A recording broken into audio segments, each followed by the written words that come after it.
I'm Shane from Shane's Law. I'm here on Mind Matters, our podcast, and I'm here with John. He's one of the attorneys here at Shane Smith Law in the concussion and brain injury group. John, we were going to talk about some of the diagnostic tests they do to determine somebody's got basically a traumatic brain injury. Is that right? That's correct, Shane. And that's one of the key areas that we focus on is getting our clients into the correct doctors to receive the correct testing to determine if they've actually sustained a brain injury. Why do we need all this stuff? Because like a concussion, it seems like I've seen EMTs on TV shows diagnose concussions, right? They just shine the light in your eyes and they're different. What's the difference in these kind of things we're going to do versus that? Absolutely. And I wish it was that easy because it would make our jobs a whole lot easier. But there are definitely layers to this. And technology, and specifically medical technology, has come a tremendously long way in just the past few decades that allow us to even know more about the brain that we didn't know previously. And I've heard, it's been said before, brain injuries are the silent injuries because you can't see it, you can't even touch it. I mean, it's in somebody's head. So a lot of times we've had clients who they begin to doubt themselves, right? And doubt they really have a brain injury or not, or doubt they think it's all in their head. And I guess it technically is because the brain is there, but it's a real legitimate injury and some of these tests show it and prove it, right? That's absolutely right. You mentioned the silent injury. It's also been referred to as the invisible injury. And that's because, before we had access to these incredible tests, we just only knew that someone was different than the way that they were before the accident. If it was your uncle or your father, they just acted differently. And we didn't really know. Yeah, we didn't know why, right? We had no idea. And as medical technology has advanced, and we can now see parts of the brain that are actually damaged and injured, we can now pinpoint the part of the brain that has either an abnormality or an injury or a lesion or a bruise with, so much more detail than we could 20 years ago. So would it be fair to say, and not that doctors do this, but could a doctor pretty much look at some of these tests and the results and say, I bet your Uncle Joe is acting this way, or I bet he's lost his ability to talk, or I bet he's having trouble hearing, or are the tests that good?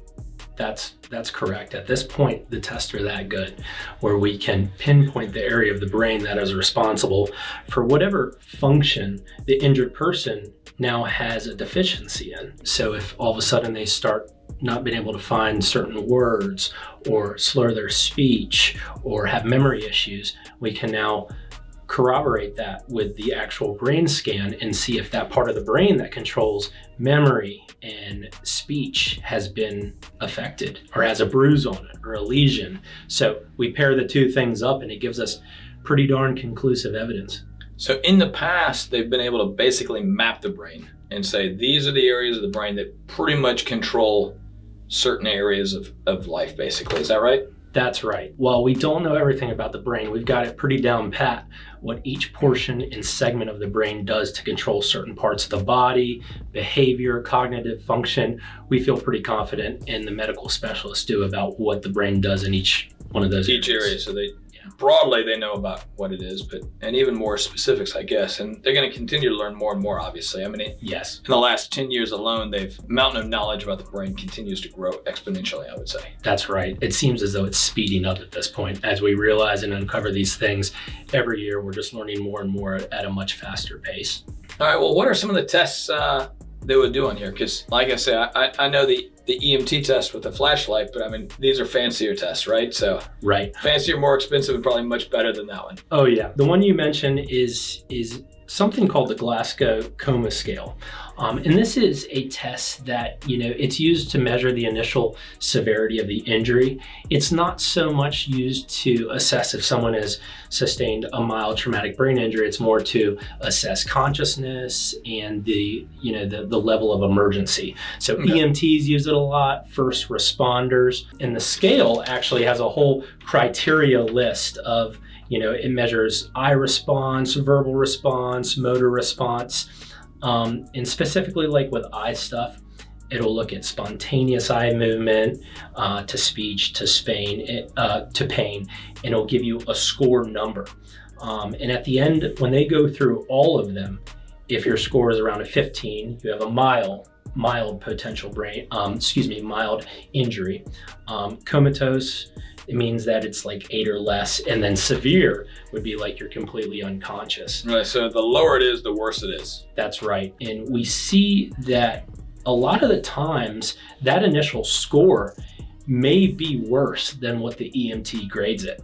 So Okay, yeah. sometimes we have to go back with a specialist, or the attorney is kind of the first line of defense for some of these clients when they get a Glasgow Coma score, and the defense is very quick to point, well, it didn't look that bad, and then we say, well, witnesses were saying at the scene that they saw rigid arms, which is called a fencing response, or some other things that would indicate a much worse score. Okay. So by the time sometimes we get them to the correct doctors, they say, that Glasgow Coma score was way worse. It would just perform badly and Right.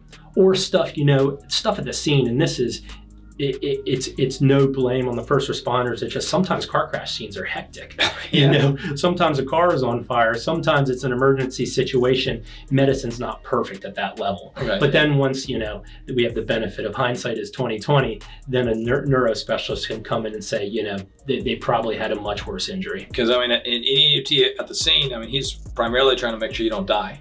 Right. And how quickly he's got to get you to the hospital, or can he cut you loose? Not really long-term neurological effects. That's not his job. No. I would argue at the scene. That's exactly right. And that's not the purpose of the test either. It's just to determine, hey, is this person going to make it by the time we can get them to the ER? Gotcha. That's really the key. That's the goal of that test, huh? So that's kind of the first line defense test. And then second is the CT scan, computerized tomography. We see this test done a ton. Okay.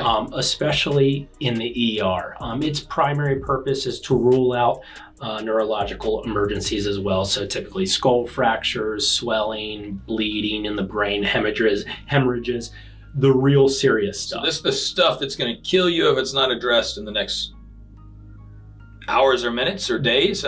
That's correct. And that's really the big purpose of the test, because it's not as high resolution and as strong as some of the other tests. It's equated to about several hundred x-rays, which may seem like a lot, but when it comes to the brain, there's more powerful tests out there. So it's another frontline ER test. So it's not used to determine long-term effects, basically. That's not its goal. Correct. In terms of determining what they deem a mild to moderate TBI. Now, it may very well diagnose a very severe TBI. Okay. Like if your skull is caved in, that's obviously a very severe situation. A CT scan would pick that up. But I think the EMT could diagnose that too. That's pretty severe. Right. Dude's got a caved in skull. He's gonna. So obviously it pinpoints it and makes it. You need it. But those severe cases that are that bad, the EMT is probably going to be pretty clear. And this is a serious case too. Everybody knows, right? Yes. That can definitely be a case where, outward injuries to the skull or, cave-in injuries, those are going to be pretty evident. I will say that, if the CT scan does not find a traumatic brain injury, that is not necessarily a sign that there is not a TBI. Okay. The defense attorneys and defense experts love to sometimes point to the fact that a CT scan or not finding any significant findings means there's no traumatic brain injury. Okay. We just know that is not the case. All right. We just need different types of scans to show the correct injury. So unfortunately, I have to be the bearer of bad news sometimes for my clients when they say, hey, I got the CT scan at the ER. It came back clean. I'm good to go, but I'm still dizzy. I'm still having trouble finding words. My loved ones say I'm still acting differently. So we have to explain to them, unfortunately, you may not be out of the woods yet. You may just be beginning your journey to recovery. If a client or somebody was in a car accident, went to the hospital, had a CT scan, and it came back, quote, clean, that isn't, I don't want to say it doesn't mean anything, but it's certainly, if you're showing symptoms of a brain injury, you definitely need to get care. You're not out of the woods. That's right. It's great at finding those serious things we talked about, but the long-term injuries from a mild to moderate TBI, which are very serious things themselves, are going to be caught with other imaging. That type of imaging is the MRI, or the magnetic resonance imaging. Yeah. way more powerful than a CT scan, and it has multiple different types of sequencing depending on what sort of thing we're looking for. Too much to get into here, but there's a lot of them out there, a lot of sequences. So the doctors, that your specialist, usually a neurologist, is going to say exactly what kind he wants or how strong that MRI needs to be? Is that what it is? Yes, and that's why getting to a specialist is crucial, because they will have the expertise to basically prescribe the correct sequencing. Because you could order the wrong sequencing, it could miss your type of injury. So a lot of times we'll see where the doctors will order a whole battery of different sequencings of MRI just to make sure we don't miss anything, because this stuff is so important, lifelong permanent injuries. We just don't want to miss anything. And one of those types of... I was going to say, when you talk about different sequencing, is that a different type of MRI, or is it a different way? Is it the same machine, it just does it a little differently? What's a different sequencing? Yeah, so an MRI uses a combination of magnets and radio waves to basically show what's going on in the brain, and they are slightly different, but that definitely gets into the weeds. The sequencing will vary to prove different things. One of them is like a DTI. It's a diffusion tensor imaging. This is rapidly becoming the gold standard for proving MRIs. There's about over 20,000 peer-reviewed articles basically supporting it as a good way to identify brain injuries. Essentially, it measures how water moves in the brain tissue, and where any of that water movement is restricted. It can pretty much clearly illustrate which part of the brain has been injured. And we find that out because it uses a 3D model. And these images are just fascinating. I mean, the brain is illuminated, and it's, greens and pinks and oranges highlighting the brain. And the specialist can literally compare each side of the brain, and where one part where the water has been restricted, we know the injury is right there. And then we match it up to the symptoms.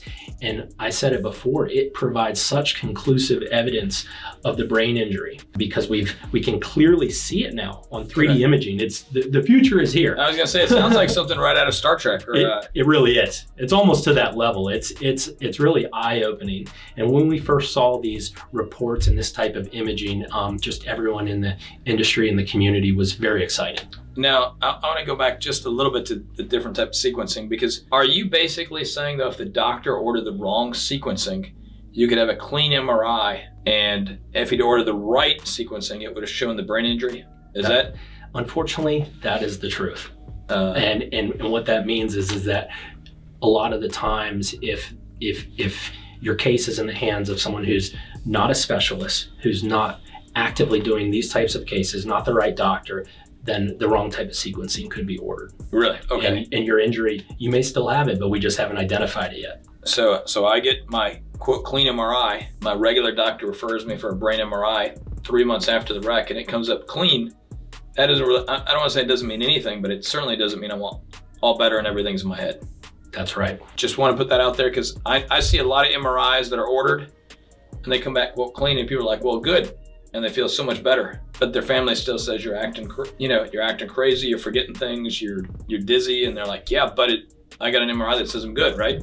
That's right, and that's why there are just so many diagnostic tests to be done, because we really have to keep striving to identify the injury, especially when the client is still complaining of these very serious symptoms, because we know we haven't done our job, and the specialist usually knows this too, if we haven't identified what the injury is, especially if the person is completely different after the accident. And I know that's something we've strived here in our group here at the firm, is making sure people are seeing not just neurologists, but neurologists who spend a lot of time on traumatic brain injuries, basically, and making sure they're the best specialists we can get somebody to, right, who's familiar with these acute injuries and the long-term consequences of it, and familiar with the science too, right?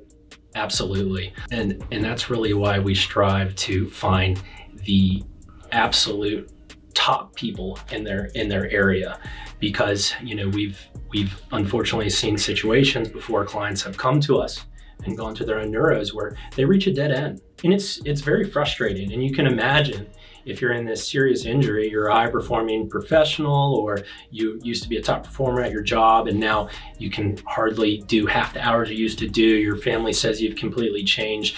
Stuff at home is tough. You're forgetting appointments. And your neurologist, who's supposed to be the strongest advocate for you in your corner, is saying there's nothing more I can do, or here's a handful of pills, come back in 2 months. That doesn't fit a lot of people's schedule and recovery schedule. Yeah. And that's why we try and find the best neurologist and just know the network and be familiar with the area. I was gonna say that's one of the things that frustrates me the most. If someone says, "Well, my doctor said there's nothing else to do," and I'm like, "Well, we don't have answers yet. We got to keep digging, or we got to keep doing something, or we need to see a different doctor, or see a fancier doctor, a more specialized doctor or something." And because there's nothing else I can do, and here's some pills is terrible, right? That's a lifelong sentence. That's right. We're not really in the business of allowing our clients just to mass pain with pills. We want to find answers. We owe it to the client. The client wants that. We all want that. So these diagnostic tests allow us to kind of push further and further to get those answers that we need, because that's what we need to prove our damages in the case. That's what we need to just when the client is going home at the end of the day, just to know what is causing these symptoms is such a relief. So they know that, like you said, it's not just in their head. These are very real things, and we can actually point to it because we now have the correct image ordered that shows where the injury is. So basically, I guess the sequence of tests a lot of our clients will go through is get the coma test at the scene, the Glasgow Coma test, which is good at diagnosing concussions, but that's really about it. And then they'll get a CT scan at the hospital sometimes. That's really for things that are going to kill you in the next couple days. And they may get some form of MRI, but it's critical that it's the right type of MRI to show brain injuries as opposed to just a head MRI. And what's the next step? So there's actually some additional tests out there. One is the VNG, which is the video nystagmography. And that is one that is used and ordered a lot when we see our clients have balance issues. Okay. Or it can be used to assess abnormal eye vision. You may have heard of this word, nystagmus. It's the same test, actually, the horizontal gaze nystagmus, that officers use when they're assessing a DUI. Okay. Because the eye will actually flutter a little bit. And that happens too when you're drinking, but it also happens when you have a brain injury. Crazy. Yeah. And the thing that's so great about this test from a medical professional standpoint is it is completely an objective test. It just is what it is. You can't fake an eye flutter. So they say if you have that, you've either been inebriated or you have a brain injury. And you say that. I've had clients before where their neurologist would actually give them a card that said they've received a brain injury because they got pulled over and had to go through the whole test, and the client got arrested. Oh, wow.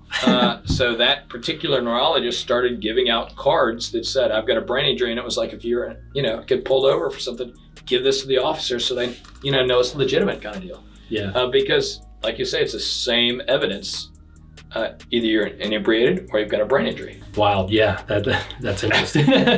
And another test they use too is something called an EEG, which is an electroencephalogram. That's where they put little wires on your head and they will monitor brain waves to see if there's anything abnormal there. We see that one less, but some neurologists use it quite a bit. I've heard that it's good to distinguish PTSD symptoms from TBI symptoms. Okay. Sometimes there can be some overlap there, and it's good to distinguish. One area that we're all, and some of my colleagues are excited about, is the blood test. Because sometimes what we're finding out more and more is that these brain injuries can cause actual hormonal changes in the brain, and that can present as biomarkers in the blood. And a lot of specialists think this may be the future of brain injury test. Because it's quick and easy. I mean, I don't want to say, but it is. They take some blood and send it off, right? And if you think about it, with some of these diagnostic tests, there's some exposure to a little bit of exposure to radiation, but it's considered worthwhile to figure out the brain injury. With blood type style testing, you're right, way less invasive, probably cheaper. So we're kind of crossing our fingers and we're holding our breath that some of these newer tests that are blood related have some good results and maybe the future. And I would think, honestly, if it's a blood type test, your primary care doctor, if they thought you had a concussion, could take the blood and send it off, right? You wouldn't even have to see a neurologist if your doctor was trained and aware and, I guess, looking for those types of injuries, right? That would absolutely honestly be the hope.